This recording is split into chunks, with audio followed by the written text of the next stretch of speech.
Assalamualaikum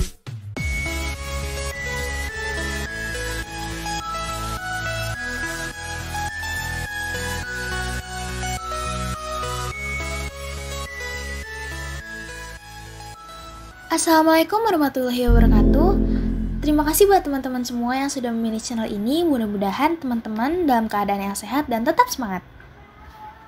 Buat kalian yang baru mengetahui channel ini, jangan lupa untuk klik subscribe untuk bisa mengetahui video-video lainnya di channel kami. Di video sebelumnya kita sudah membahas mengenai cara mendaftar menjadi anggota Rapi dan Orari. Nah, setelah ini kita akan membahas tentang banyak kegiatan yang bisa kita ikuti di organisasi Rapi dan Orari. Setelah kita menjadi anggota Rapi maupun Orari, sebenarnya banyak sekali kegiatan-kegiatan yang bisa kita lakukan, terutama kegiatan-kegiatan yang ada di frekuensi. Untuk lebih jelasnya, mungkin kita jabarkan satu persatu kegiatan seperti apa yang kita ikuti saat kita menjadi anggota Orari maupun anggota Rapi.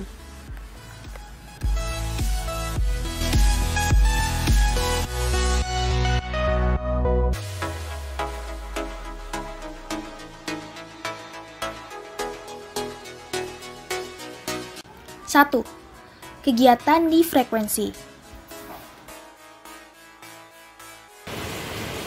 Punten Kak Waluan MI 5759. Terima kasih katanya pada Nas malam hari ini untuk Jakarta Timur. Anda nomor 80. Berikut berita. Tentunya setelah kita menjadi anggota Rapi maupun Orari, kalian dapat untuk mengikuti kegiatan di frekuensi yang sudah dialokasikan untuk kedua organisasi ini. Untuk Orari memiliki frekuensi yang sangat luas dan sangat banyak. Hal ini berkaitan dengan Orari sebagai organisasi radio amatir yang memang diakui di seluruh dunia dan tergabung di International Amateur Radio Union atau IARU. Sehingga demikian ada keuntungan tersendiri menjadi anggota Orari. Selain diakui secara internasional, kita dapat berkomunikasi dengan orang yang ada di seluruh dunia, jadi tidak hanya Indonesia saja.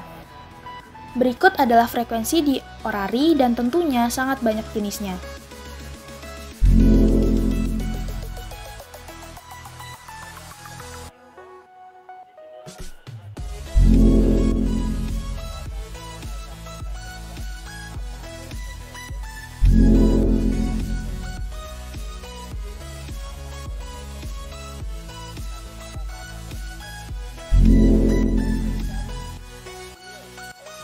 Di Orari juga memiliki tahapan-tahapan, yaitu tingkatan menjadi anggota yang disebut tingkatan siaga atau Yankee Delta, penggalang atau Yankee Charlie, penegak Yankee Bravo, dan setiap tingkatan menandakan kecakapan masing-masing anggota. Semakin tinggi tingkatannya, maka penguasaan kecakapan semakin tinggi.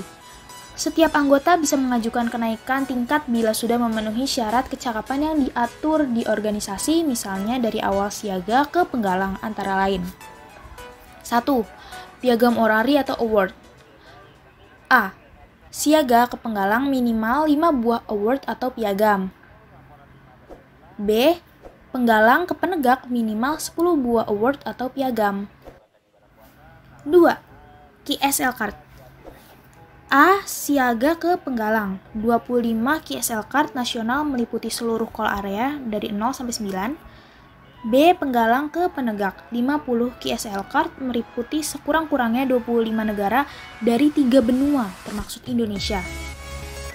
Setelah semua diajukan ke organisasi, maka kita diminta untuk ujian kenaikan tingkat atau UNAR. Tentunya nanti ujiannya ada beberapa teknis kecakapan yang sudah kita miliki. Ujiannya sama seperti kita mendaftar di Orari melalui Ditjen SDP PPI atau Sumber Daya dan Perangkat Pos dan Informatika. Selain kita bermain di frekuensi Orari, kita juga mendapatkan ilmu-ilmu tentang hal-hal teknis, misalnya pembuatan antena radio dan elektronik yang memang dikhususkan buat teman-teman Orari untuk meningkatkan kemahiran dalam memahami dunia amati radio. Untuk kegiatan lainnya sebenarnya masih cukup banyak ya dalam Orari ini. Oke, tadi kita sudah membahas sedikit mengenai kegiatan yang ada di frekuensi Orari. Lalu bagaimana dengan kegiatan yang ada di Rapi? Di Iji operator Suryo ganti-ganti. Waduh, apa nih Kang Suryo? Mudah-mudahan sehat gitu, badan sama gede aja sih. Aduh, kira-kira ya nih. Nggak mungkin ini gitu, ntar buat lebaran haji gitu Pak Haji, ganti-ganti.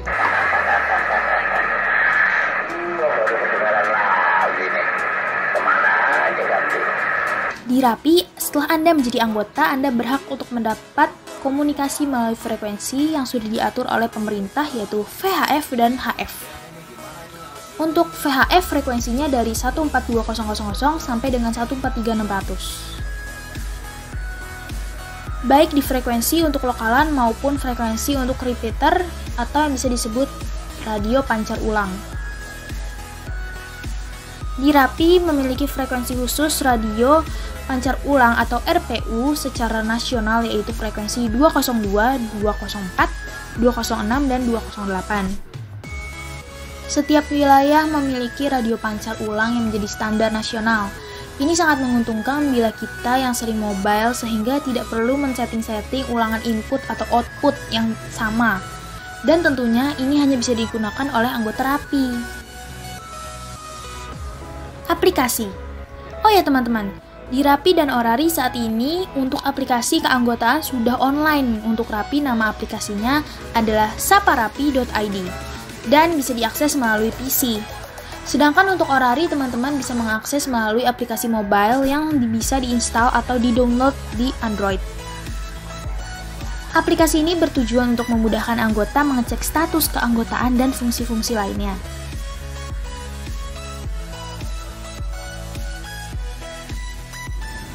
Kegiatan di frekuensi. Roger, salam kepada teman-teman Net Nusantara yang sedang berlangsung. Saya ucapkan selamat dan selamat berbahagia kalian. Dan karena ini corona, saya sarankan diadakan suatu Zoom meeting gitu. Terima kasih, Roger. Salah satu kegiatan yang sangat populer dan juga banyak diminati adalah kegiatan check-in bahkan sejak tahun 90-an. Jadi setiap anggota berhak untuk mengikuti check-in yang diadakan oleh lokalan maupun wilayah. Biasanya nih acara-acara check-in ini diadakan setiap minggu untuk kegiatan lokal dan saling menyapa antar anggota. Ada pula check-in khusus biasanya untuk memperingati hari-hari besar seperti HUT RI ataupun memperingati hari besar nasional, dan biasanya ada hadiahnya loh. Hadiahnya kalau di Rappi pulsa, telepon, dan sedangkan di Orari berupa sertifikat. Assalamualaikum warahmatullahi wabarakatuh. Terima kasih juga di 10 Fox Alpha Oscar Mike atas partisipasinya malam hari ini. Ditunggu kehadiran dan partisipasinya kembali besok malam. Salam Rappi 5155, jika berkenan silakan 1023. Selanjutnya kami panggil nomor urut 24, Jilat Julu 10 November Echo Mike, silakan melengkapi. Demikian untuk kegiatan di frekuensi. Sebenarnya masih banyak sekali kegiatan-kegiatan frekuensi lainnya yang mungkin tidak bisa kami sampaikan di sini. Yang kedua, kegiatan non-frekuensi. Untuk kegiatan-kegiatan non-frekuensi seperti kegiatan nasional itu juga banyak sekali. Contohnya di Rappi sendiri itu ada yang namanya Bankom atau Bantuan Komunikasi. Bankom ini bisa berupa kegiatan membantu pemerintah daerah atau pemerintah pusat bila terjadi bencana ataupun ada kegiatan-kegiatan besar seperti mudik tahunan, mudik tahun baru, dan lain-lain. Umumnya Rappi selalu mengadakan kegiatan Bankom. Begitu juga dengan Orari yang hampir sama mendirikan posko-posko membantu komunikasi seperti membantu secara teknis kebutuhan peralatan yang dibutuhkan oleh masyarakat bila terjadi bencana ataupun ada event-event besar. Sedangkan untuk kegiatan anggota sendiri di Rappi ada beberapa kegiatan, diantaranya BO atau Bimbingan Organisasi, Rappi Rider, Muslok, Harla Rappi, Fox Hunting, Operasi SAR Gabungan, giat pembagian hand sanitizer COVID-19, bansos donasi untuk korban banjir Lebak Selatan Banten, bantuan komunikasi Nataru 2020, penyemprotan disinfektan lingkungan sekitar, giat bersama jajaran samping penerapan PPKM di lokal masing-masing. Nah, begitu juga dengan Orari, contoh-contoh kegiatannya seperti seminar pembekalan materi, pelatihan-pelatihan keterampilan teknis radio dan antena, seminar tentang spektrum frekuensi, khususnya informasi tentang gangguan-gangguan frekuensi yang ada di SDPPI, dan tentunya kegiatan sosial lainnya. Jadi, khususnya buat teman-teman generasi muda, radio komunikasi memang usianya sudah tua secara teknologi, akan tetapi teknologi radio komunikasi ini masih banyak digunakan di seluruh dunia dan akan menjadi alat komunikasi yang sangat penting di tengah teknologi digital yang semakin maju. Karena dunia Rakom tetap dibutuhkan sebagai cadangan komunikasi, karena bersifat mandiri dapat diimplementasikan oleh masyarakat tanpa menggunakan peralatan yang canggih atau rumit. Sehingga sewaktu-waktu terjadi kegagalan komunikasi konvensional, Rakom dapat menggantikan di saat-saat darurat. Ya, transmit di 140. Ngecek antena di 140 ya.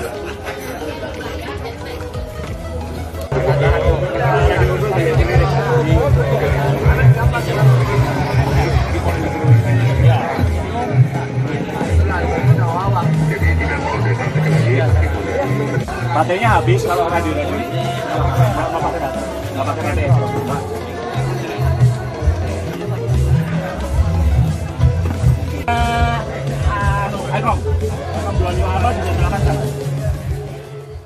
Demikianlah sekelumit kegiatan di dunia radio komunikasi Indonesia.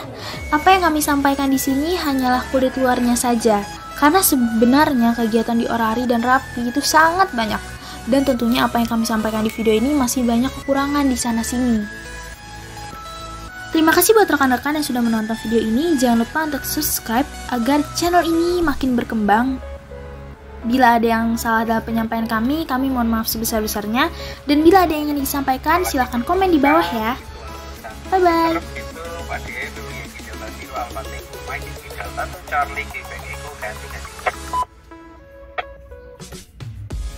Kayak sekarang ini sing ayu-ayu ora laku, Mas. Pandemi ini sing ayu ora laku.